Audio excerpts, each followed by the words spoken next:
Do you guys want to know how much Tiger Woods' caddy makes? Are you curious to know that? Watch the rest of this video to find out how much caddies make and how much Tiger's caddy made. Let's get started. Okay, so I have Quinn over here. He is a caddy on DP World Tour. Very excited to have him here. And the question I get asked by a lot of people is, how do you become a caddy? Which will be next week's video. This week's video is, how much do caddies get paid? Quinn, enlighten us on DP World Tour. How does the breakdown for caddies work? It works a little differently for everyone depending on the tour you're on and the size of the purse. For the tour that I'm on, again, the weekly salary fluctuates depending on things of years of experience, maybe the player and how their career has gone. Someone who's maybe had a long career, a long and successful career, is maybe willing to pay a little more on a weekly basis, whereas people that are just getting started and don't necessarily have millions in the bank yet, they're a little bit more hesitant to really dig deep into their pockets for someone who they think might have a little bit more experience or expertise in the field. For me, I've been caddying now for 5 or 6 years, and very fortunate that my salary weekly has gone up pretty much every year that I've caddied.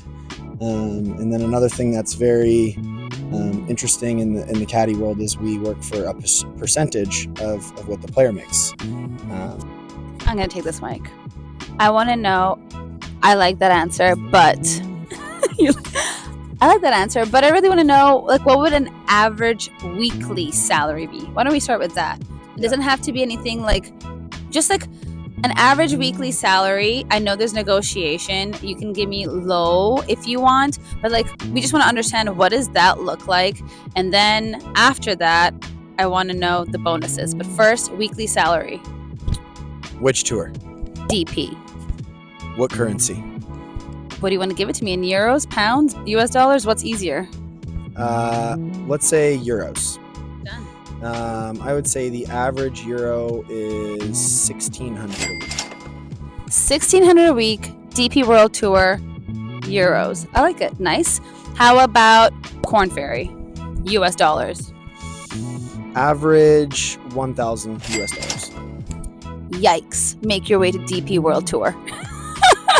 Okay, would you happen to know average PGA Tour? 2,000, maybe 2,000 to 2,200. Not too much difference to DP, which is nice. And it's in US dollars, and the euro trades a little bit higher than the US dollar. So 16, 17 euro would be, 18, 19 US. I know where I'll be going, DP. Would you happen to know, in terms of LPGA caddy payments around there? You don't have to, but just curious. Would you happen to know what an average salary for an LPGA player would be? Let's say top 50 in the world, if that helps you, or does that not help you?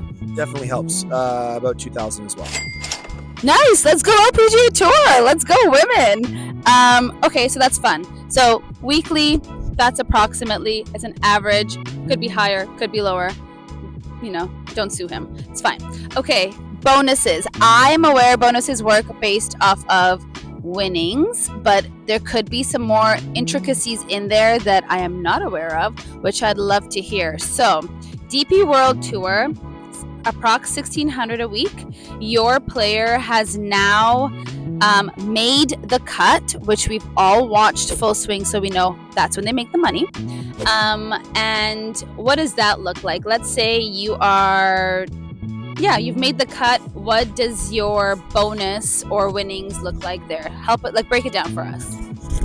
So traditionally, what you hear a lot is 10%. 10% is typically what you get if your player wins. So that percentage goes down, in some cases marginally, in some cases significantly, depending on your negotiation skills when you first get hired. So just like any other job, you got to lobby for yourself and lobby for that percentage. And when you start dealing with purses that are, pretty significant purses of $5, $6, $8, $10 million, 1 or 2% can really go a long ways over the course of 25 weeks in a year. So you want to make sure that you lobby for yourself and try and get that extra 1 or 2% if you can. But typically the percentage breakdown for a lot of players is 10, 8, 7, 10, 7, 5. And what that means basically is 10% of a win, say 7% of a top 10, and 5% outside of that top 10. Now, if you are a good negotiator, then you can maybe lobby for a percentage that's flat. You could say 10% of a win and 8% of everything else. And if you can get that, then and your player has a good season, then you can do all right. Then you're winning. Who are you negotiating with? Are you negotiating with the player, their coach? Is it an agent? Is it an agency? I'm assuming it's probably different depending on all things, but kind of help us understand, who are you negotiating this kind of stuff with? Typically, I would say the player. In some cases, the agent. But typically it's the player, because they're, at the end of the day, they're the ones that are writing the checks. So in some cases, if the player happens to be, non-English speaking, I've worked for players in the past that don't speak English. And you have, a lot of nonverbal communication. You write down numbers and that's how you communicate. In that case, then I would go through the manager. I have a question about that. Do you try and learn numbers in their language, and or how to say slope, wind? I don't know. Do you try and learn certain words, or is it just you write everything down? I wouldn't say that I personally try to go down the road of learning numbers, because if you make a mistake, right, one little mistake can be. You're like 137, you're like, it's 173, thank you so much. Yeah, that could be very costly. When you're talking about one shot, could be worth tens of thousands of dollars. So I don't go down the numbers way, but I do, as a caddy, I do know, when we're in France next week, for instance, for the French Open, I will be putting up my hand and saying, s'il vous plaît, all week to try and get people to quiet. Or in a few weeks, we're at the Spanish Open in Madrid, and silencio por favor, gracias. Okay, so all week. So you know a little bit here and there. Okay, we see you, Quinn. Yeah. Well, you try. You just especially if you have a sound sensitive player, it's nice to at least use the native language. Yeah, exactly. People respect that a lot more than just always saying, quiet please. Especially because I'm Canadian, I sound like I'm American, and when I'm traveling in Europe, everyone just assumes that I'm American, and then if I'm like, quiet please, they don't necessarily always respond very well to that. So I try to at least, if we're in Spain, I speak Spanish. If we're in Switzerland or France, I speak French. That's really good insight. I like that. Okay, so payment. Okay, so everybody wants to know how much Tiger Woods caddy gets paid.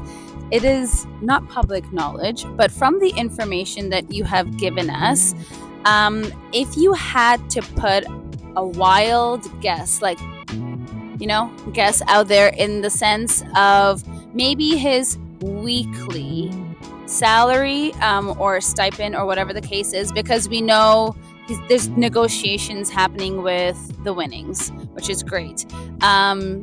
What would be a guess? So from what I've heard is Tiger negotiates a yearly salary for his caddy, because he's so selective in the events that he plays. I've heard back in the day when we were not so frequently in seven figures on a weekly basis for purses. I heard that his caddy was making $1 million a year, and I think now maybe $2 million, which is pretty good because the best player on the PGA Tour this year, Victor Hovland, who won the FedEx Cup, he won $33 million, I believe, on course. So Shayain is his caddy. He probably would have made somewhere around $3 million, but $33 million is obviously the most money ever that any player's ever made on course. And so Shay getting $3 million is probably about the most money any caddy's ever made from on-course earnings. And so to be making a couple $1 million guaranteed, regardless of performance, it's a very nice guarantee, which in golf, there's no guarantees. Yeah. So that's what I've heard. Again, it's not public knowledge. It's not really even caddy knowledge, but that's what I've heard whispered. That's the rumor on the street these days. Yeah. That's the tea. Okay. And then we're gonna wrap this up. I know a lot of you are like, how do I become a caddy with $3 million? Everyone does not make $3 million, but next episode, which you will want to click over here for, is going to be how to become a caddy. What does that look like? What are the qualifications? So keep watching. To wrap this one up, do you have expenses when you are traveling with a player? Airline tickets, hotel rooms, food. What does all that look like for you in terms of like out of pocket? Is the player covering that? Is the agent covering that? Does the tournament cover that? What happens there? Again, all specific to the player, the tour, the situation. For the LPGA Tour, for instance, typically the LPGA Tour players will pay for their caddies' international travel. So if you have a transatlantic flight, say they're playing in Japan, that flight will be covered. But then once that caddy gets to Japan, they will be covering their accommodations and their rental car, their food, stuff like that. Again, it's very specific to the player and the situation that you're in. Recently, for me, I've been actually staying with my player. And so that's been part of our negotiation, and I've been very fortunate that he's been picking up the accommodations and the rental car, and we grocery shop at the beginning of the week, and so that's all been really nice to have that taken care of. And then I cover my own flights, which is a big expense, especially living in Vancouver and caddying in Europe. However, the nice perk about that is that you pretty quickly get some decent status. So, air mile points. Yeah. There's actually, it's funny, there's actually a few players and caddies that's kind of slowly started to become my nickname is Air Miles. So yeah. That's fun. Okay, that's actually really good to know, because for some reason in my brain, in my head, I thought all expenses covered, and then you would make the $1,600 weekly and bonuses. But which is nice to know that, I mean, you have to invest a little bit into the job as well. Good insight. Love to hear it. Make sure you guys stick around for the series. Thanks for watching, and we'll see you next time.